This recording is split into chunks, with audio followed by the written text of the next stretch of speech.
IPL auction 2024 सध्या चर्चा विषय बनलेला आहे, कारण की हा लिलाव दुबई येथे सुरू आहे। या लिलावामध्ये 330च्या वर प्लेयर्सचा समावेश आहे आणि हा लिलाव 77 स्लॉटसाठी होत आहे। याला IPL मिनी ऑक्शन असं संबोधले जात आहे, कारण की हा छोटा ऑक्शन आहे। यामध्ये लिमिटेड प्लेयर्सचा यामध्ये समावेश करण्यात आलेला आहे। यावेळेसच्या लिलावामध्ये मिचेल स्टार्क हे सर्वाधिक महागडे खेळाडू ठरलेले आहेत। त्यांच्यावर 24.75 करोड एवढी खूप मोठी बोली लावून KKR संघाने आपल्या संघामध्ये त्यांना घेतलेला आहे। त्यांची बेस प्राईज 2 करोड होती। त्यानंतर पॅट कमिन्स यांना 20 करोड एवढ्या अमाऊंटमध्ये सनरायझर्स हैदराबादने आपल्या संघात घेतलेला आहे। जर तुम्हाला माझा व्हिडिओ आवडला असेल तर व्हिडिओला लाईक, शेअर, सबस्क्राईब आणि कमेंट्स करायला विसरू नका।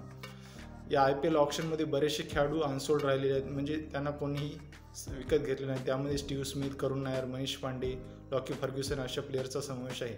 या IPLची लिलावामध्ये डोमेस्टिक प्लेयरचा सुद्धा खूप बोलबाला राहिलेला आहे, जसे की समीर रिझवी आणि बरेचसे प्लेयर ऑलराऊंडर्सचा सुद्धा यामध्ये मोठ्या प्रमाणात भरणा राहिलेला आहे।